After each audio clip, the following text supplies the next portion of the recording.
for you, I heard a little bit of your story, but did you grow up knowing that you wanted to be an entrepreneur? Were you like peddling candy at a young age, right? Just knowing like, No. this is what I'm gonna do? Or like, how did you kind of fall into entrepreneurship? After I had my first baby, so my son, after I had my son, one of my friends started selling Mary Kay. And I was like, okay, like I'll try it. So I think it was 24, I started selling Mary Kay cosmetics. And within 10 months, I won the pink Cadillac. And I had like 30 people under me. And I was like, oh, I'm good at this. Like I didn't actually grow up thinking that I was smart. Honestly, I thought I was kind of stupid. Like I didn't do well in school. I was like a solid C student. I was more of like a social butterfly, cared more about the parties and like that kind of stuff. Like I honestly didn't believe in myself or believe that I was even smart enough to do anything. I just, thought I was going to be like a stay-at-home mom, to be honest. And then after the Mary Kay thing, when I won the pink Cadillac, I was like, damn, I think I'm onto something here. Like I loved it. And then that turned into my second 7-figure career. And then that turned into this one. So that's crazy. Yeah. It like lit something up in me that I didn't know was there. Yeah. Yeah. I think when you doubt yourself and then you're able to achieve something you didn't even like you set out to achieve, and you just like look back and you're like, it kind of lights something in you. Because I know like for myself, similar, like I'm like, oh, I'm not good enough. I can't do anything. And then if I look back and see what I've been able to do, it's like, oh, wait, no, I can probably do more. Like, what can I do? And then it sparks this like hunger of like going after it. Yeah. And, I think I've talked to my parents about this. So wouldn't be a surprise to them if they watch this. But, I think as a mom too, I'm always looking at how am I talking about my children in front of them. So like when I was introduced as a kid, it was always like, this is Lauren. She's not very smart, but she's like our social butterfly. So like you get that your whole life. And so it was like, hi, my name's Lauren. I'm not very smart, but I can talk to anybody. You know what I mean? So, but then when I realized like, oh, wait, no, like I'm really freaking smart. Like I love people and I'm genuine. And that love of people and that social butterflyness helps me in my career today. But I'm also really smart, and I stopped believing those lies. Well, and the intelligence just shows differently than schoolwork, right? Like, I was never really good at school either. I feel like, I don't know, like I was just not good at school. I remember like you take the SATs and ACTs after college, and I think it was the ACTs. I didn't even read the questions. I literally just filled in bubbles. And the SAT, like I tried really hard. And I was in like the bottom 1%. Yeah. But in the ACT, the one that I didn't even do, I was in like one of the top numbers. And I was like, this is crazy. It's crazy. And I was never good at school. Like and something I talked to my son about too, because like sometimes he struggles with school, and I'm like, you don't need to be the best at it. Nope. Yep. Now for his goals with hockey, he has to get a good grade, because if he doesn't go straight to the NHL and he wants to try to play college NCAA, you have to have a 3.8. So you have to figure it out. We have to get tutors, and you have to just work through it. But it's like a means to get to the goal. It's not like that is the goal. Yeah. Yeah. It's not something that comes easy for him either, but he understands that like, school isn't for everybody. He has intelligence in other areas. Yep. I always saw that. My son is 20, and I always saw that with him like through school. And then him and his dad and I sat down and we said, okay, is he going to go to college? We made him try out college. He lasted a month, and then he became a professional barber and is making 6 figures at 20 years old. And I'm like so proud of him. Like I just knew he's not going to, and maybe he will eventually go back to school if he decides what he wants to do. But I'm so much like, it doesn't matter, and especially with entrepreneurism, failure is a part of the game. Like you have to fail more times than you win. It's just like a part of the game. So you have to learn how to get really thick skin. You have to learn how to deal with difficult people. You have to like have imposter syndrome, think that you suck. And then you're like, oh, wait, no, I don't, get back in the great headspace. I mean, there's so much that goes into it. That's not just like starting a business. It's like life therapy of becoming a different person than you were when you first started. I was talking to a client of ours today, actually, about this. She's been very successful, exited a business for a good amount of money, started a new business and another one. And we were talking about that, right? That like how hard entrepreneurship is and the failures and the pushing forward. And she was like, it never gets easier. Mm-hmm. Like it's all hard and you just have to put in the work. The people online that sell this dream of entrepreneurship that you could just make all this money in your sleep, like they're just scamming people because there is no get rich quick. Now you might get some success fast, and we'll dive into it because you were able to build your business pretty quickly, but it took a lot of work and it still takes a lot of work. And I'm sure even, if people knew what you're doing, they might be like, oh, it's so easy for her. And they don't see the sleepless hours, the stressful nights, the wondering, how am I going to get through this? I assume you go through those moments as well. All the time. All the time. I mean, there's been many moments where I think you're not a true entrepreneur unless you just say, you know what, F it, I should just go get a regular job. Like the stress. But then you have a big win and I have 12 full-time employees and 4 contractors. Like I employ 16 people and I get to I ran payroll this morning and I consider that a gift that I get to pay and support 16 families as well as my own as a single mom. So like that's worth it to me, to create a culture, an amazing company that we can all be proud of and push forward. But I mean, I want to quit at least 20 times a month. Like screw this. I'm going to open up a cat cafe and just sell coffee and put on yoga music and that's also another business, which would probably stress me out too. Well, that's the thing. Like even as entrepreneurs, when we want to quit, the ideas we have are still more work and endless hours. And it's funny because I was literally just talking to my wife about this the other day, and I was just like, what if I just reach out to like my brother-in-law and say like, hey, you guys need a video person, man? I'm done. Yeah. I'm so tired. Yeah. But then you do have those wins, right? Like, for me, it's we meet people who have been to a bunch of different studios and like, this is the best place I've ever been to. I'm like, oh, cool. Like, or we see some clients transform their business because they're filming here and they're making connections. I'm like, oh, and then like what you're talking about with payroll, like for me, I'd say that's one of the most exciting things as well. We're on a much smaller scale, but being able to provide a place where people like are pumped to be at and get to work at, like, getting to pay them is really cool. Like it's rewarding. It is. It's scary too. It's scary. I mean, there's many days where I'm like, I don't know how I'm gonna make payroll this week, but we'll figure it out. And then it always works, especially in the early days of the company. Like it always works out.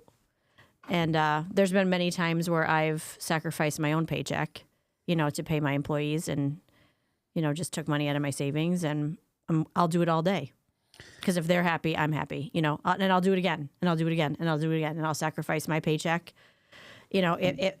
Thankfully we don't have to do that anymore. But in the early days, I did. Yeah. For the first year and a half or 2 years of trying to build the studio, I didn't make any money. I didn't pay myself anything. And even now I pay myself a very modest amount. I make barely more than my guys that work here. Because like they come first, paying the bills, investing in the business, taking care of them is more important than me getting paid. And we'll figure it out, and one day it'll be worth it. Yeah, exactly. Hopefully. Exactly. Or we pivot and we try something else. But I've learned all these lessons along the way, like going back to what you said, like, right? Like you have to fail, but they're just lessons. Like I always tell my son, like, it's only failure when you let it stop you. Oh, I love that. Yeah. Right? Like so true. It's only failure if you stop because of it. besides that, it's just lessons, and some lessons are more expensive, more painful, but this is life. Life is hard. And the faster, I think the failure continues. It's just I get up a lot faster. It's like, okay, give myself a few minutes, collect myself, and I'm good. The emotional intelligence and regulation you have to have is insane.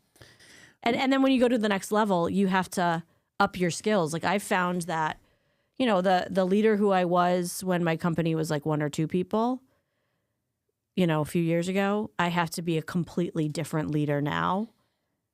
And I didn't know how to become that leader.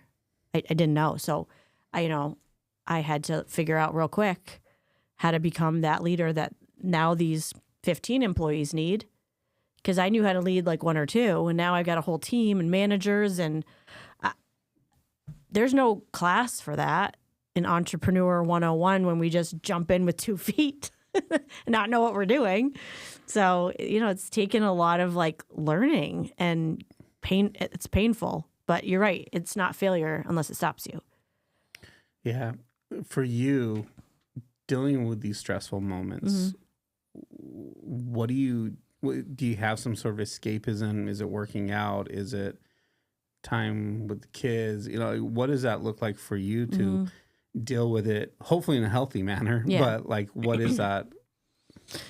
So in the early days, it was a lot of, I would say, venting to like family and friends and stuff like that. But I don't even do that anymore. I just always look inward. I pause before I react if I'm feeling upset or whatever. I do have some trusted family and friends. Like I can talk to my dad about anything. He's been an entrepreneur and business owner, for as long as I can remember. So I can call him. I have a couple friends in the industry that I can call. I have a COO that I can rely on, and I'll call him to just kind of feel it out and just figure out where my head is at. But it just comes to like recognizing that I'm in the ebb and the flow. And sometimes it's not as easy as I like. And sometimes I'm just like, this is going to suck and it's going to be painful, but we're going to figure it out, So a lot of self-reflection. I do a lot of meditation. So if I'm having a really bad day, I have this eye massage mask. It's like, I got it from, one of my friends got it from me from Amazon. It's like $50. It's called the Berkey Eye Massager. And it plays meditation music. It's heat, and it massages your temples and your eyes. So I will go and like lay in my bed and put that on for 15 minutes and then just take a deep breath, and it like heals me. Sometimes I just need like to pop back into reality. That like nothing is real, like that, like nothing's on fire. It's just an issue. I've gotten through things like this before, and everything will be fine. It's just like one more no or one more mistake is on the way to the next success. And so I always look at it that way, like just another check mark. Okay, I'm closer to a yes, closer to a win. But also recognize that like this sucks. This is painful. This hurts. But that's part of the price that I pay for doing this. And in exchange, I get like an amazing life. So I have to think about it that way. I love that. I was actually like literally like 10 minutes ago having a conversation with a friend, somebody that, brings her clients to the studio, and she was going to come tonight actually to like hear you speak, but she got stressed out. She's losing 2 clients. And I just told her, I was like, look, take a deep breath. You're going to figure it out. It's scary. It's stressful. Let that fear, let that stress be fuel to go out there and find those new clients that are better clients, right? Yep. Like let that be what pushes you versus what debilitates you. Is that a word? Did I say that wrong? Yeah. I think nobody said it wrong. We all know what I meant. So if I said it wrong, sorry. But, because I think for me, and I'm guilty of this even to this day, where like sometimes I'll just get so overwhelmed that I just like stop and I'm like, I don't know what to do. And I kind of let it overwhelm me versus using it as fuel of like, okay, well, let's figure this out. Let's get through this. How do we achieve X, Y, and Z? And I noticed throughout my my lifetime of being an entrepreneur is I'd go through these cycles of getting super comfortable, and I just wouldn't work hard because I was comfortable. Mm-hmm. I wasn't scared. I wasn't fighting for anything. I was like, oh, we're in a good spot. Let me just chill. And then 3 months later, because I was chilling, then we hit a hard spot. Yeah. And so I actually started doing this thing to help me, because for me, it's just straight up money. It's like, hey, how much money do we have in our bank account, right? And for me, I had to start doing this thing that I call like resetting my zeros. Mm-hmm. So let's just say I'm starting with nothing, and my first goal is to get 10K in the bank. Back in the day, if I had 10K in the bank, I'm like, oh, I'm chilling. I don't have to make money ever again. I have no bills. And so I'd relax until it got down to a little bit, and I have to work again to get there. So then I started doing this thing where I hit 10K and then I'm back at zero. Like I hit that number, that's zero to me. And I move it to a different number and reach that goal now. And I, get to, we were in a decent spot. We had a decent amount of money. And that kept me hungry, kept me stressed, kept me going, I need to make more money. I got to figure it out because we have nothing. And then I got to the point where I was just stressing myself out too much. I'm like, oh, wait, hold on, relax. All right, we're in a decent spot right now. We have money. We're buying investment properties. We're in an okay spot. Don't kill myself with stress. But that was like kind of what I had to do. Do you ever have to do anything like that? Like, are you just constantly motivated or?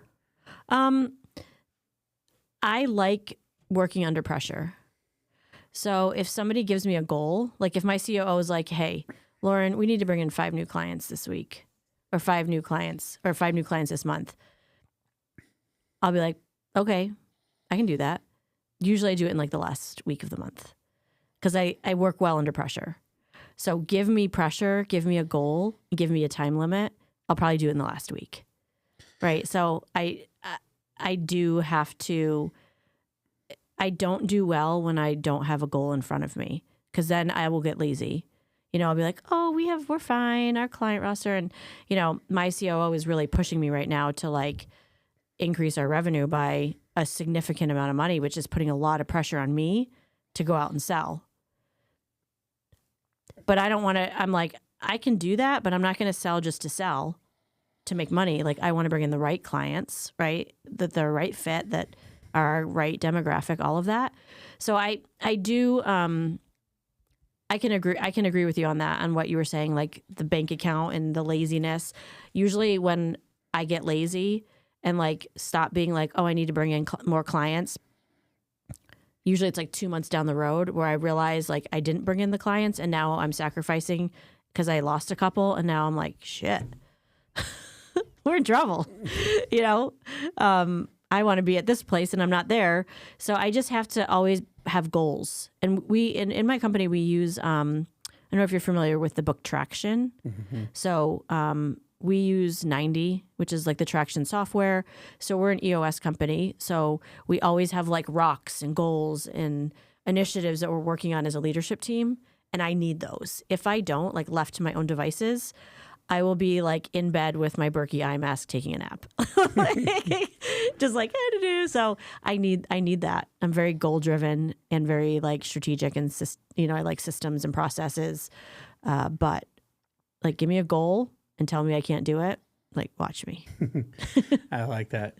Does sales come easy for you? Like for me, it's a struggle. Like I'm so bad at making that ask. Mm-hmm. And I don't know what it is. I don't know if it's just like lack of confidence or what, because like I know that we offer a good product. Like I know that our stuff looks good. I know that this can really make a difference in people's lives, especially if they use it the way that we kind of guide them on. But I always have such a hard time of being like, give me money, become a client. Yeah. Like, does that come easy for you, or is that something you had to learn through?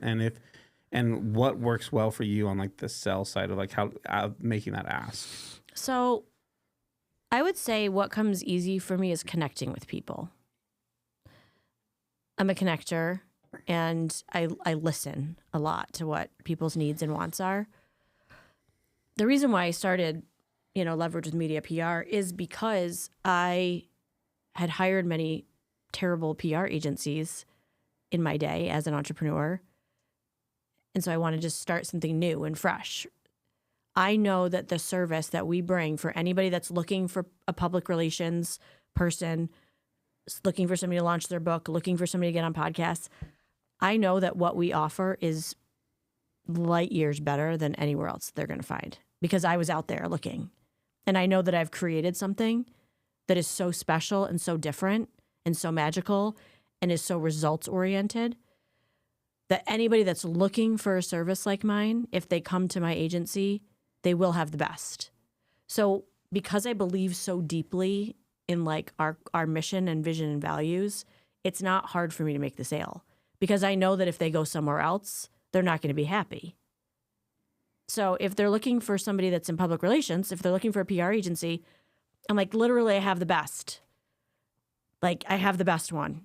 And I'm not just saying that because it's my company. It's because I built the company that I wanted as an entrepreneur and as a business owner.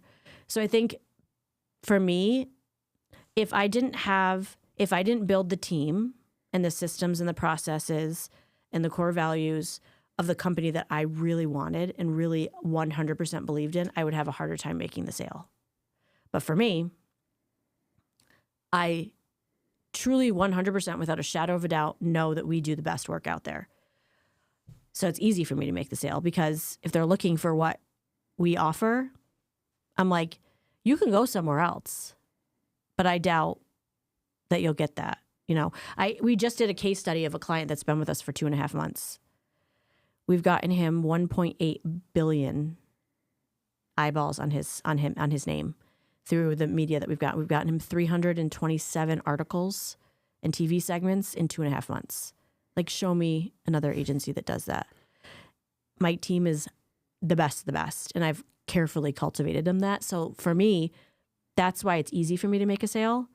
If somebody comes to me and they're like, you know, I don't know if PR is right for me, I'm like, okay, I'm not going to convince you.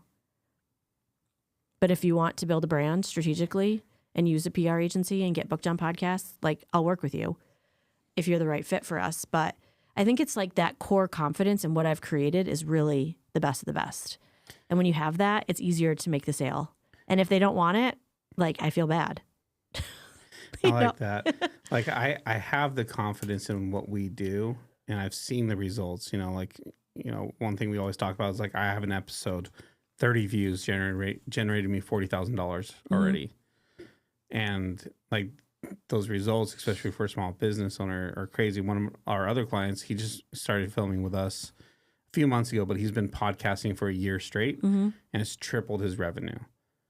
And it's like, I believe in what we sell, but for some reason, I just always struggle with like the sign up, like, we're here. Like, I'm not good at the follow up. Yeah.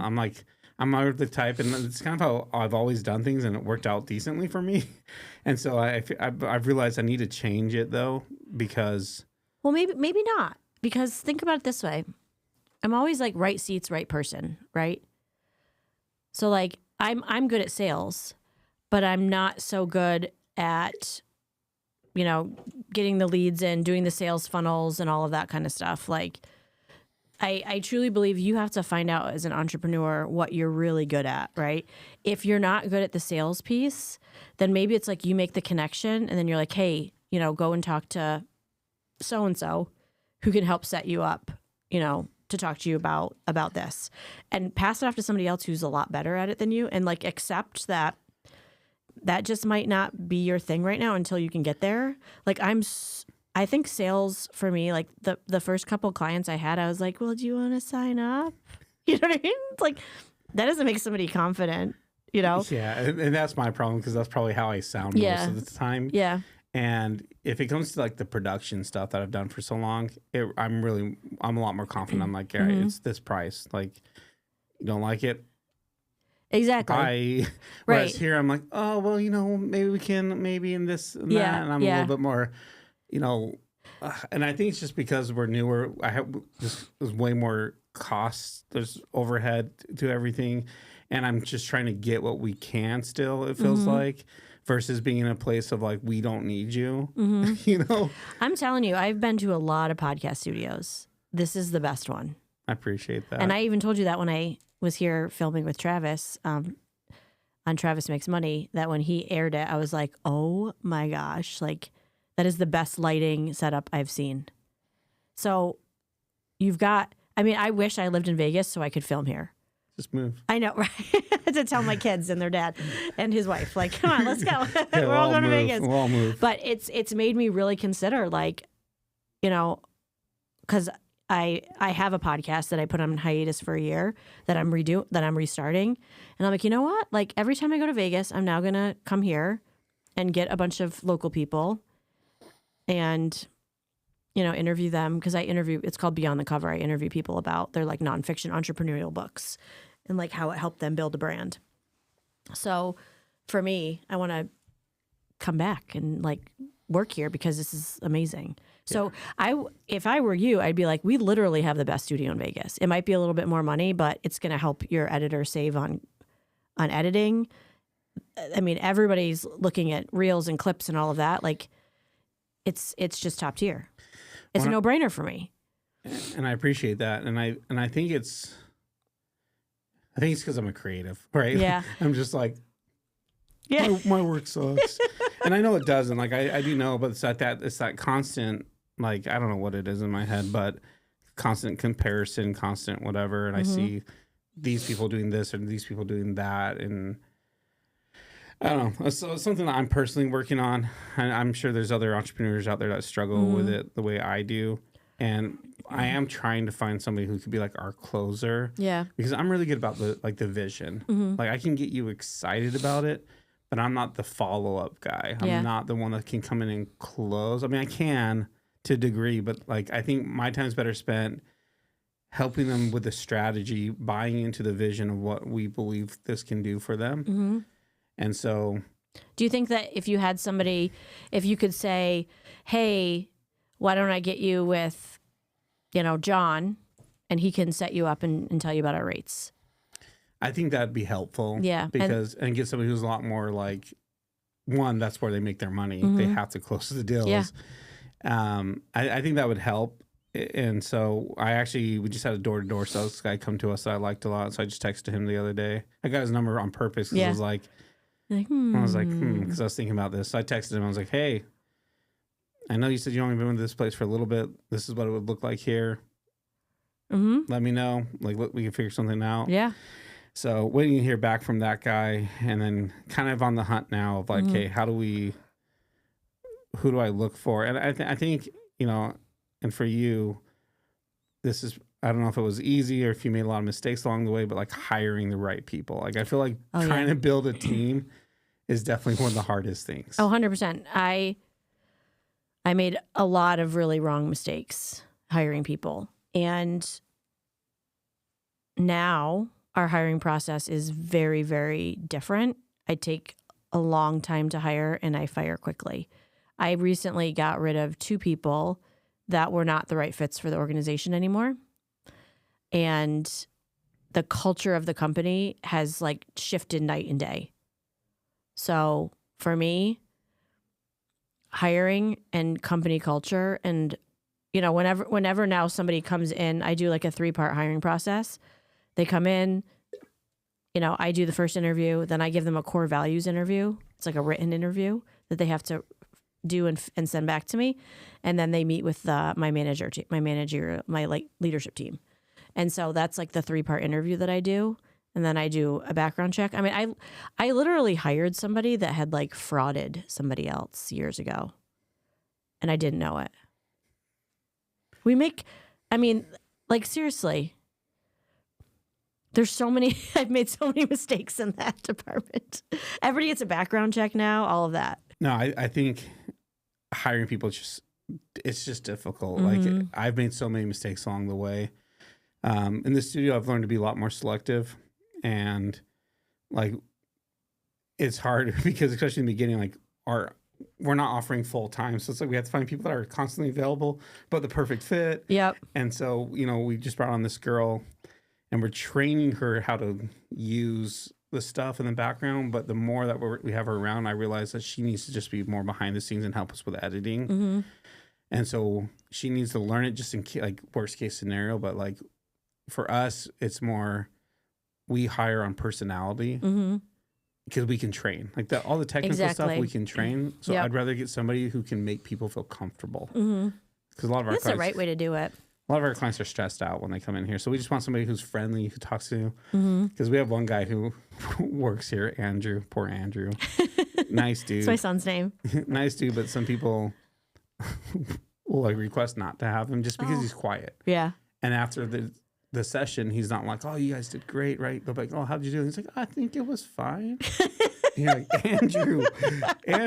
Now, You're like, now, if it sucked and it honestly was not great, then yeah, you can let them know. Like we try to be pretty open with our clients. Like I don't want to like BS our clients. Like, oh no, you're killing it. Like we had one lady come in here and I was like, cool.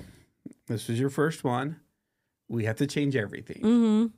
We need to change this. I need you to change this. Like let's make this better because we care. Like for me, it's like I don't want you wasting your money. Right. Like we're not that expensive, but it's still like we work with a lot of small businesses where this might be where they're putting most of their marketing dollars. I don't want you wasting it. I know what it's like. Yep. And so let's make sure this is actually good for you. But hiring people, it's I don't know, and dealing with people. That's probably my least favorite part. Because firing, like. Oh, I hate it. If you have to fire, that's... Every single person I have fired, I have cried afterwards. Every single person. And I don't think that will ever change. Because for me, it shows that I care about my people. Even if they're not the right fit for the agency, I still care about them. And I've cried after every single fire. And I have a pit in my stomach. And it hurts me that it didn't work out. It hurts me. But I also have to think about the other 15 people that it's affecting by them still being there. Well, and you're also doing the person who needs to be fired a disservice by keeping them here because there's a better place for them where they fit in better. Yep. And it makes more sense. I should have fired somebody here and I was getting really close to because it was affecting the business. And like I love the dude, great dude. We still work with him. We still have him help out occasionally. And luckily, he went on vacation, and he's like, text me, and he's like, hey, when I get back from vacation, I'm starting a 9 to 5.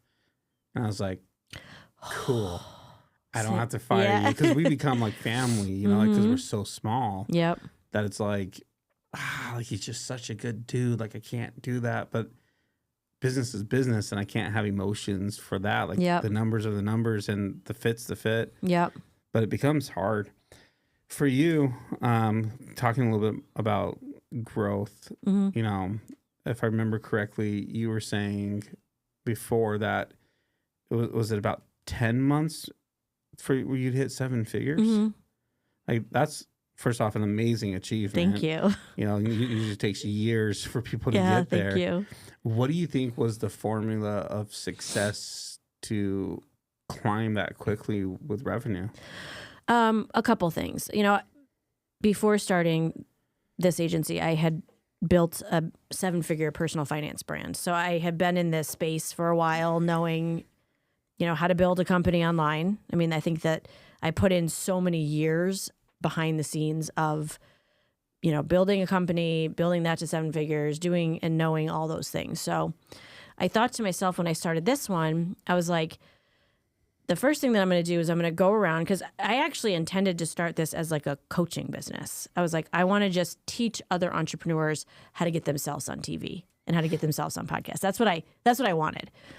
So a friend of mine, I was actually in his coaching company. His name is Austin Netzley. He runs a company called 2X. It's like an entrepreneur coaching program. And I was working with him and one of his coaches, and he said, you know, before we start this, let's go take a survey. Like, let's interview 20 entrepreneurs, just get them on the phone, because I'm, you know, a lot of people are like, oh, you're a publicist. I'm like, well, yeah, but like, I'm one of you. Like, I've been in this space for a very long time on your, you know, I'm a podcaster, I'm an author, I'm an entrepreneur, online influencer, all of that, TV personality. So he said, go and interview 20 people. So I got 20 people, some friends, some colleagues, people that I didn't know, interviewed them. They said, not one of them said that they would take that offer. They all said, I need you to do it for me. I'm too busy. I need a PR agency that's going to do it for me. And so I was like, well, shit, that was not my plan. And so that's how I started a PR. I didn't know how to start a PR agency, but I knew that PR changed people's lives, because it did for mine, and changed people's brands. And so from that lesson, I set up a video sales funnel. And from that video sales funnel, I ran ads to it. And then I got my first 5 clients from those ads, some referrals. And then I focused on, instead of hiring cheap talent, I focused on hiring the best talent. A lot of PR agencies, they have like 1 or 2 really good people at the top, and all junior people, like right out of college, maybe some early 20-year-olds that don't really have the connections that they need to know what they're doing. So I kind of flipped that. So I hired all super duper senior people, which made my profit very, very low in the beginning, because I was paying a lot of money for my staff and I was not making anything. I sold my house to start this company. I lived off that money the whole first year. I lived in like a tiny house. So people were like, oh, you're lucky. No. I sold my boat, my camper, my house to start this agency. And I told my kids, I was like, Mom's selling the house. I'm a single mom of 4 kids. I'm selling the house. We're going to move into this tiny rental house. I had a gorgeous house. We moved in this like tiny, crappy rental house. And I said, in 1 year, this is going to be $1 million company. I didn't believe it. But I knew, I was like, I'm going to do it. I didn't believe it. And then in 10 months. So I hired the best talent I could find, low profit margins at first, video sales funnel directly to my target demographic of who I wanted to target. I got really zoned in on not being a generalist, but being a specialist. So we specialize in nonfiction book PR, thought leadership PR, and podcast PR. Only 3 things. We build personal brands using strategic PR. And then anytime I turned that sales funnel on, I knew I could spend $3,000, fill up my calendar with 30 calls, and have 3 to 5 new clients every month. I only had to do that for 2 months. And then we got so busy that I had to turn the sales funnel off, and I've been referral ever since because of the results that we get. So I kind of like reverse engineered, I guess, what I had, what other agencies have done, which is focused on the results instead of the profit. And then now we're, where we are today, at $3 million in revenue, a year after just 2.5 years. And I'm damn proud of that, but I didn't start off like thinking I was going to do it this way. Yeah. Well, like listening to that story, to me, like it's that pressure, right? Like the sacrifice you made to start this and go after this dream. I think that's what holds so many people back, is that they don't do stuff like that. And I'm not saying that everybody has to go sell their house to pursue the dream, but they're not all the way in. Yeah, they have 1 foot in, 1 foot out. What if it doesn't work out? And I mean, to be honest, and I talk about this, but that's our biggest problem in the studio. I still do production stuff. And that's where I make my money. And I dedicate most of my time to the studio, but is it sink or swim for me? Because I still have my clients over here. I still do these videos, and I don't necessarily want to give it up because I like those clients, and I really only work with a couple clients throughout the year and a few projects. But part of me knows, like, I'm not hungry enough because I have that income coming in, because I got this $20,000 project coming in over here, and I have no overhead. Maybe I spend $2,000 total out of that budget, And so for me, that I would say that's probably one of my biggest things. I don't have enough pressure on me to go out there and like be forced to sell, which is what's taken us much longer. But I'm also too scared to say, screw it, we're not going to take any of this income. I am the sole provider. I have 2 kids. We have him in hockey. We have all these expenses, I'm too scared to take that away and go all in. I think a lot of people are that way, and that's what's holding them back. And some people have even less feet in than me, because I'm in, but I'm also kind of like, what if this doesn't work, Yep.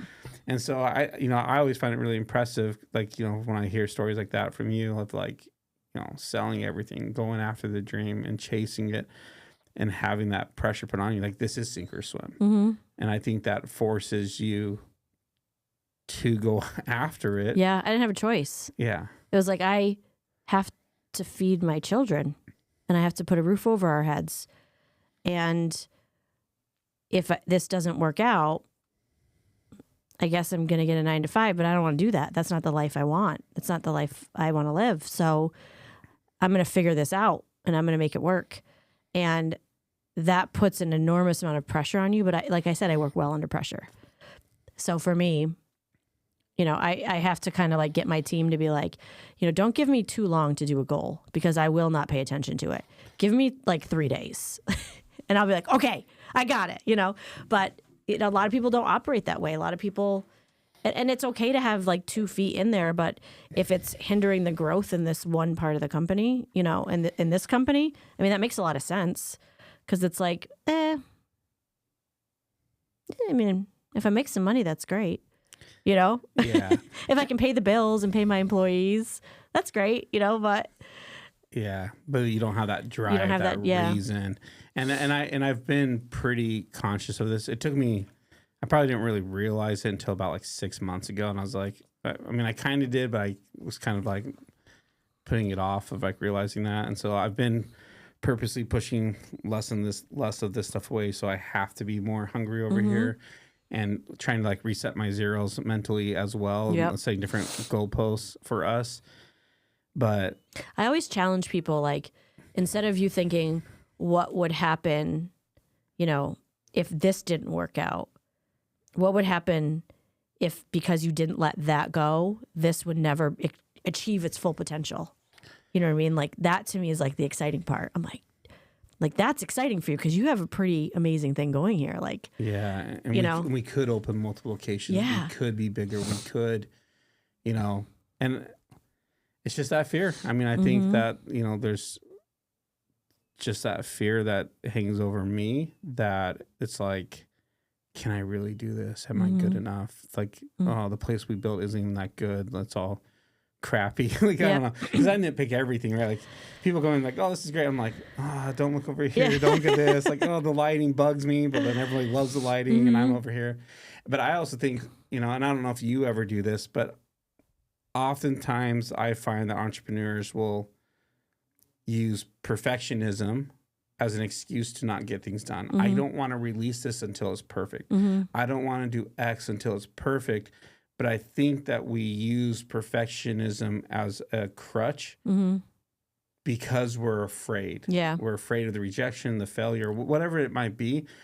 We use it as an excuse. It's not perfect yet because I'm scared. I don't. Do you ever go through that? I think that I always look at like, I think there's 2 types of entrepreneurs. There's the people that are like the perfectionists, and then the people that just jump in without thinking about things. I'm more the jump in without thinking about things. And my team has to like fix a lot of things because I make a lot of mistakes. So I sometimes wish I had more of that. Like, okay, Lauren, slow down. Don't just go and jump on a plane and fly across the country because of XYZ, or don't sign this client that had a lawsuit against them last month because of XYZ. Like, or, you know, don't tell, you know, Lauren, don't tell the client that, or don't tell somebody that. And I'm like, oh, sorry. You know, like I trust my team so much. And I think that I've hired people that are stronger than me in those areas. Because I'm not good at like the financials. I'm not good at the bookkeeping. I'm not good at the operations. I'm good at like vision, culture, sales, you know, being the face of the company, like a good leader to my team. But I'm not like the perfectionist type. I'm more of like, I probably, you know, when my assistant is out, I'm like, I can't touch anything. Cause I'll mess everything up that she works so hard on. Like, I'll mess my schedule up. I'll cancel my calendar half the time. Like I need, but I'm okay with who I am today. I used to like be so mad at that. I used to be like, oh, I'm such a mess. Like, I'm such a disaster. But I'm not. I'm just me.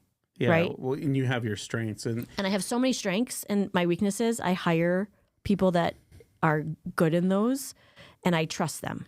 And I think the sooner you learn that, which I think is one of the hardest parts of entrepreneurship, is realizing you can't do everything and you shouldn't do everything, especially when you're first starting, right? When you're like small, starting out, you built your little baby up, you think nobody else can do it as good as you. People can do it better. Oh, yeah. You know? I'm always humbled by my team. Yeah. And that's been something that I've been conscious with day one of this. I'm like, okay, as we grow, I want to get the best. I want to do there's people out there that understand this better than me. I want to bring them on the team. There's people that are good at this. I want it. So I'm doing not nothing, but what I'm good at, which is talking to people. Let me get people pumped up and excited about what can be and what, you know, I'm a visionary. Like I can get you to see that vision. I'm good at storytelling. Let me just do that. And then let everybody else do everything else. Exactly. And I think that that's a great way to look at it. And I think, you know, if I were to say the turning point in my company, like from when I crossed the 1 million mark, it's when I hired the right people and I trusted them. I mean, I have my managers. I have a PR manager, Jessica Westra, and then I have a podcast manager. Because we have two different. I have like a podcast booking company and then my traditional PR agency, all within the same umbrella. And I have managers. So Brittany Martin is and they constantly impress me and come up with new systems and new way to do things and this and that. And I'm like, I never would have thought about that, you know? And then my COO made Jessica take over leading all the meetings because I talk too much. And I'm like, yes, you're right. So like, I just have to like, for so many years, I just thought I needed to like dumb down or like be a different person. But when you hire people that do the things that you're not good at, then I become more confident in the company as a whole because I'm like, no, like this is what I am good at. And I have the people that are good at what I'm not good at in me, like underneath me. So we've got you. Like it's not all on me. And that's a lot of pressure taken off of me. Yeah, we hired this girl to help us for a little bit, like as a consultant to help us build some systems and workflows because like I know nothing. I've never had a job. Mm-hmm. Besides, I worked at Lynn's and Things for like 2 months folding towels. Lynn's and Things is like a Bed Bath & Beyond. Right. I did that. That's my only like job besides video. And I worked at a place for like 6 months that wasn't my own. Came back from Brazil from a church mission. Started my own thing. I've never used the CRM. Mm-hmm. I've never needed to. I've never done this. I've never done like there's all these things that are so like basic to other people. So we brought her on. I was like, look, you're in charge of getting us organized because I am not organized. And I was like, you can call me out, tell me what you need from me, track me down, yell at me, like whatever you need, I'll give it to you. There's no like you come, let me know what you think we need. Because I don't even know what we're missing because I don't even know what there is. And it was super helpful and she crushed it for us and she did a lot of stuff and I've tried to have that in here where like there's no dumb ideas. Throw out ideas. Like Gabe will throw out ideas sometimes like what if we try this or what if we do that? And sometimes he'll be like, hey Trevor, quit worrying about the lighting. Everybody loves it. Mm-hmm. And I'm like, oh yeah, I'm using that as an excuse again. Because I'll come on here, I'll move everything like half an inch. Me and him will spend like 4 hours. He's like, why are we doing this? I was like, it's bugging me. He's like, dude, everybody loves it. Just chill. It's amazing. Yeah. For those entrepreneurs out there that maybe are struggling, if there's like one lesson you've learned along the way that maybe is like game changing for you, what would that lesson be that you could share? I think for me, I've kind of talked about it a little bit more here earlier on the episode, but for me, it's that you have to embrace failure as a part of the process. And the earlier you can do that, the better. And that failure doesn't mean you're bad or that you're doing something wrong. It's just a part of the game. And if you treat it as a part of the game, it becomes less personal. So people are going to be unhappy with you. People are going to not like your services. People are going to ask for refunds. People are going to cuss you out. But then you're going to have some amazing people that think you're the best thing that's ever happened to them. And I always try and focus on the good. But I've made so many mistakes. I made mistakes once or twice at a time, over and over and over again. I always like consider them a blessing because then I can learn from them and move on. And, you know, a lot of people say like mistakes are a part of the process, like blah, blah, blah, like, you know, hocus pocus stuff. But I've been an entrepreneur for 19 years. I've always supported myself. I even retired when I was still married. I retired my ex-husband from corporate America. He worked for my last company. Probably one of the reasons why I'm divorced. You have to have a special kind of relationship to be able to do that. But we still have a great friendship and a great relationship, as co-parents. And he's very supportive of everything that, I've built.